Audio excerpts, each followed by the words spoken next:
ఇది సముద్ర మథనంలో ప్రారంభమైన పురాణ గాథ. భక్తి, విశ్వాసం మరియు మోక్షానికి మార్గం చూపే ఒక మహాయజ్ఞం. అక్కడ ప్రతి పగలు ఒక పండుగ, ప్రతి సాయంత్రం ఒక దీపోత్సవం. ఇది మహాకుంభమేళ, పాపాలను తొలగించే ఒక పవిత్ర ప్రయాణం. ఇది కేవలం ఒక స్నానం కాదు, ఇది మోక్షం.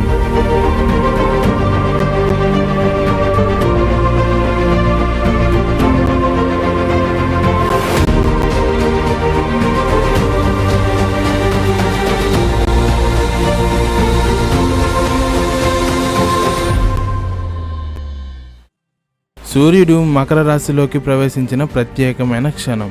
ఆ క్షణమే మహాకుంభమేళకు ఆరంభ సూచన. హిందూ సంప్రదాయాల్లో మకర సంక్రాంతి పండుగ సాంకేతికంగా కుంభ స్నానానికి దారి చూపే పావన ఘట్టం. కానీ ఈ మహోన్నత కుంభమేళ ఎందుకు జరుపుకుంటారు? దీని వెనుక ఉన్న ఆధ్యాత్మికత ఏమిటి? 850 సంవత్సరాలకు పైగా చరిత్ర గల ఈ ఉత్సవం ఎలా ఆవిర్భవించింది? సాగర మథనానికి సంబంధించిన పురాణ గాథ, రహస్యాలు మరియు అమృతపు చుక్కలకు ఆధారంగా ఈ మహాఘట్టం ఎలా విస్తరించింది? ఈ ప్రశ్నలన్నింటికీ సమాధానాలు ఈ ఎపిసోడ్లో ఇప్పుడు తెలుసుకుందాం. ఫ్రెండ్స్, మీరు ఇంతవరకు చూసారంటే ఈ కంటెంట్ మీకు ఇన్ఫర్మేటివ్గా ఉంది అనుకుంటున్నాను. సో ఈ వీడియోని లైక్ చేసి ఈ ఛానల్ని సబ్స్క్రైబ్ చేసుకోండి. కుంభమేళ స్నానానికి దాదాపు 850 ఏళ్లకు పైగా చరిత్ర ఉంది. దీన్ని ఆది శంకరాచార్యులు ప్రారంభించినట్లు చరిత్ర ద్వారా తెలుస్తుంది. పురాణాల ప్రకారం సాగర మథనం ప్రారంభమైనప్పటి నుంచి కుంభం నిర్వహించినట్లు చెబుతారు. కొందరు పండితులు దీన్ని గుప్తుల కాలం నుంచి ప్రారంభించినట్లు చెబుతారు. అందుకు చక్రవర్తి హర్షవర్ధన్ దగ్గర కొన్ని ఆధారాలను చూడవచ్చు. వీరి తరువాత ఆది శంకరాచార్యులు, ఆయన శిష్యులు, సన్యాసులు అఘోరాలకు సంగం ఒడ్డున రాజస్నానానికి ఏర్పాట్లు చేశారని చరిత్ర ద్వారా తెలుస్తుంది. ఇక్కడ స్నానం చేయడం వల్ల మోక్షం పొందుతారని చాలా మంది నమ్ముతారు. అందుకే లక్షల సంఖ్యలో భక్తులు తరలి వస్తారు. హిందూ పురాణాల ప్రకారం దేవతలు, రాక్షసులు కలిసి సాగర మథనం చేశారు. ఈ సమయంలో అనేక రత్నాలు, అప్సరసలు, జంతువులు, హాలాహలం, అమృతం వంటివి బయటికి వచ్చాయి. ఆ సమయంలో హాలాహలాన్ని శివయ్య స్వీకరించాడు. అయితే అమృత విషయంలో దేవతలు, రాక్షసుల మధ్య వివాదం తలెత్తింది. ఆ వివాదం యుద్ధంగా మారింది. ఈ యుద్ధం సమయంలో అమృత భాండం నుంచి 2 చోట్ల అమృతం చుక్కలు పడ్డాయి. వాటిలో 8 స్వర్గంపై, 4 భూమిపై పడ్డాయి. భూమిపై ఇవి ఎక్కడ పడితే అక్కడ కుంభం నిర్వహించారు. ఉత్తరప్రదేశ్లో ఉన్న ప్రయాగ్రాజ్, ఉత్తరాఖండ్లో ఉన్న హరిద్వార్, మహారాష్ట్రలో ఉన్న నాసిక్, మధ్యప్రదేశ్లో ఉన్న ఉజ్జయినిలో అమృతపు చుక్కలు పడ్డాయని పురాణాల్లో పేర్కొనబడింది.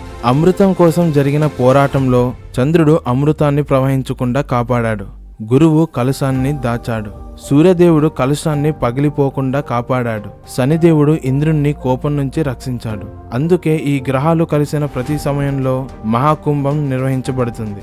ఎందుకంటే ఈ గ్రహాల కలయిక వేళ అమృత పాత్ర రక్షించబడింది.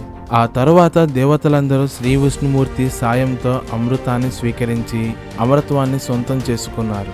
మహాకుంభమేళ సమయంలో చేసే స్నానాన్ని రాజస్నానంగా పరిగణిస్తారు. ఈ సమయంలో నదుల నీరు అమృతంతో కూడిన సమానమైన లక్షణాలను కలిగి ఉంటుందని చాలా మంది నమ్మకం. అంతేకాదు సకల దేవతల అనుగ్రహం కూడా లభిస్తుందని కూడా నమ్ముతారు. ముఖ్యంగా ప్రయాగ్రాజ్లో రాజస్నానానికి మతపరమైన ప్రాముఖ్యత ఉంది. ఇక్కడ యమున, సరస్వతి, గంగా నదులు కూడా కలుస్తాయి. వేద జ్యోతిష్యం ప్రకారం బృహస్పతి ఒక రాశిలో ఒక ఏడాది పాటు నివాసం ఉంటాడు. 12 రాశుల మీదుగా ప్రయాణించడానికి దాదాపు 12 సంవత్సరాల సమయం పడుతుంది. అందుకే 12 సంవత్సరాలకు ఒకసారి పవిత్రమైన స్థలాల్లో కుంభమేళ నిర్వహించబడుతుంది. కుంభరాశిలో బృహస్పతి, మేషరాశిలో సూర్యుడు ఉన్నప్పుడు హరిద్వార్లో కుంభోత్సవాలు ప్రారంభమవుతాయి. సాధారణ కుంభమేళ ప్రతి 4 సంవత్సరాలకు ఒకసారి జరుగుతుంది. అర్ధ కుంభమేళ అనేది ప్రతి 6 సంవత్సరాలకు ఒకసారి హరిద్వార్లో లేక ప్రయాగ్రాజ్లలో జరుగుతుంది. ఇది ఇలా ఉండగా హిందూ గ్రంథాల ప్రకారం భూలోకంలో ఒక ఏడాది దేవతలకు ఒక రోజుతో సమానం. దీని ప్రకారం దేవతలు, రాక్షసుల మధ్య 12 ఏళ్ల పాటు యుద్ధం జరిగింది. అందుకే ప్రతి 12 సంవత్సరాలకు ఒకసారి కుంభమేళ నిర్వహించబడుతుంది. దేవతలకు 12 సంవత్సరాలు అయితే భూలోకంలో 144 సంవత్సరాలకు సమానం. అందుకే ఈ సమయంలో భూమిపై మహాకుంభమేళ కార్యక్రమాన్ని నిర్వహిస్తారు. ఫ్రెండ్స్, మీరు కుంభమేళకు వెళ్ళినట్లయితే మీ ఎక్స్పీరియన్స్ని కామెంట్ ద్వారా షేర్ చేయండి. Thank you for watching.